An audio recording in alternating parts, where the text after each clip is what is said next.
Well, hello there, humans, hippies, earthlings, whoever you are, wherever you are, whatever you're doing, and if you're lucky enough indeed to be doing it too. I'm Bushka. Thank you very much for joining me here on the channel. I want to talk to you today about something when I play, I try and set myself goals so they'll be interesting for a video. I try and find footage that will fit a concept or an idea. And today's video is about ignoring the mid-range. One of the guns that is so popular in the game is the M416 because it's incredibly effective across a whole variety of engagement types.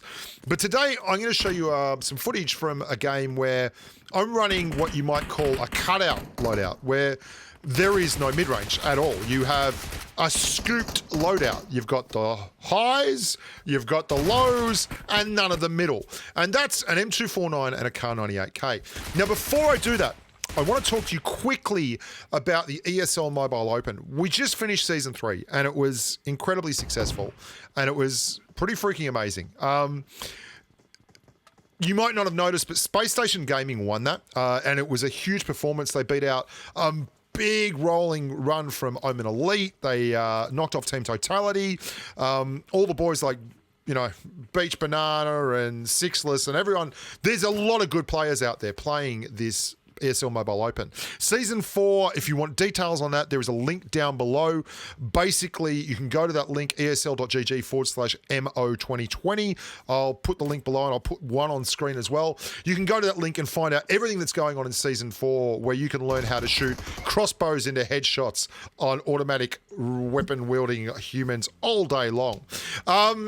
And a lot of those guys who started that season started them without pro teams. They started it with absolutely no esports credentials, and they've come out of it in sponsored tournament teams. And there are a lot of companies out there, esports orgs, looking to get involved. So you should absolutely, if you're in North America and you want to get into the competitive scene, go to the ESL Mobile Open and find out how to get involved.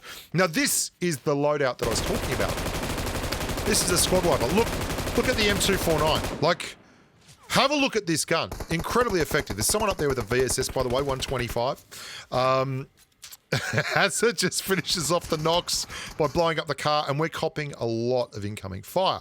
Going to get the smokes out, and what we're really looking for here is to maximize this engagement type. Now, you might think I'm full of it, that I don't do this kind of stuff, that it's just I take any kind of footage. If you watched the stream that I did today, you would know that I run crazy loadouts. And I do that because one of the best ways to find exciting and interesting metas is to just run guns that don't really make a lot of sense. I was running crossbow as a main with an M24 for quite a while today. I was running an S12K with a UMP on single shot and a 6x as my sniper today. These are fun things to do. And you can also learn a lot about your gameplay style and the ways you can try to make it work with any weapon in the game. This loadout is excellent because I am 100% trying to find ways to be up close and personal at a crate drop. And we're getting pincered here, and we're now in the red zone, and things are not perfect. There he is. He was hiding in the bush, the cheeky monkey. But the M249 is incredibly effective in these kind of engagements. This is the gun that I rated as number 3 on the all-time best guns in PUBG Mobile list, just ahead of the Graza. The Groza. I get that wrong still. I'm so sorry. It's not Groza, and it's not Graza. It's Groza. Graza. Let's move along now, you Australian nitwit. And there's a reason for that. It's got the same time to kill as the aforementioned Graza, but it's got 100 rounds in the clip, and its shell speed is outstanding. It's got 5.56 rounds, which take up less space in the backpack. So learning to use this weapon is so important, and it follows the same general principles as guns like the Graza or like the Beryl M762. Now, once you get used to this gun and you set your recoil up correctly... Oh, did you see that? Did you see that? Okay, so we've got a guy with a VSS somewhere at 125, and then we've got a real person that is clearing a bot that's popping on the edge of the road up there, and there's a lot of dead cars around us, and that's a real person, right? And that just hit Ouija there. We were very lucky to get him in underneath the gun there. Very exciting stuff. So rather than just sit here, we are in fact going to start moving away from this area. This is obviously not a fun area. There's going to be a lot more contact coming in. There's going to be another duo go past. There we are. Tagged him a couple of times.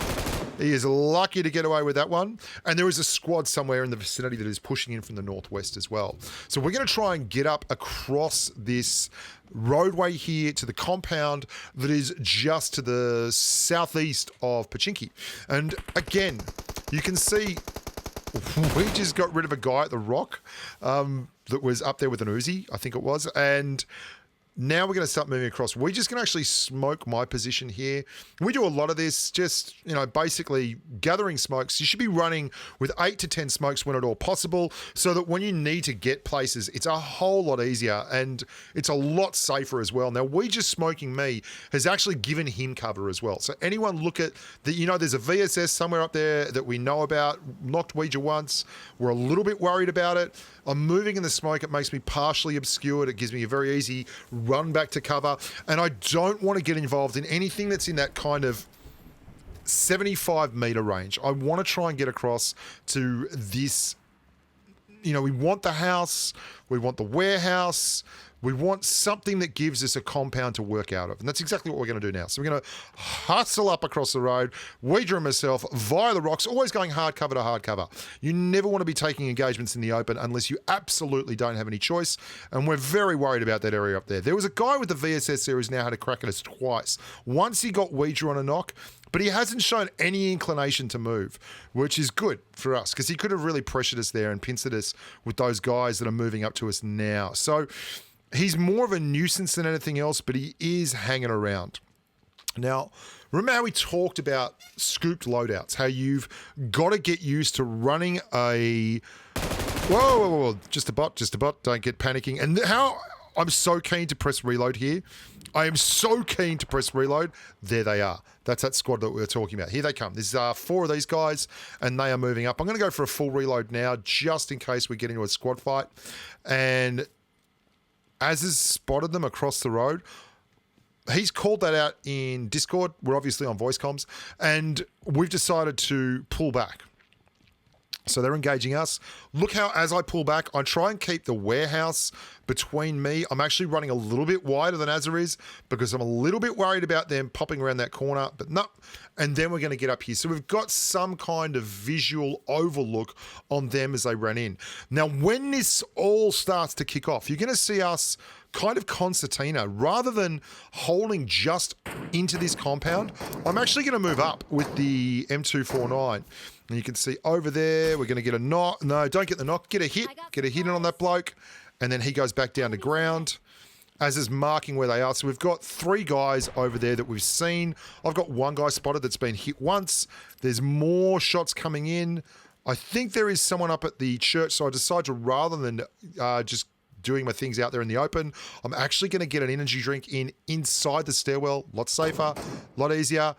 As is seeing targets, I'm still just taking time to get painkillers up, actually build things up. I'm putting a 3-scope on the M249 because I'm thinking I might have to use that. Very hard to spot targets with a 6X at this kind of range.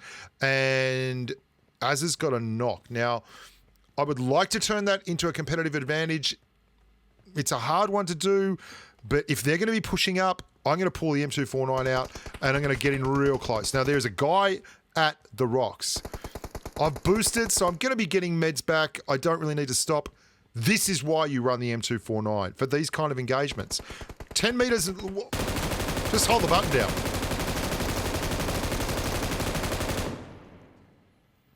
Hold that button down.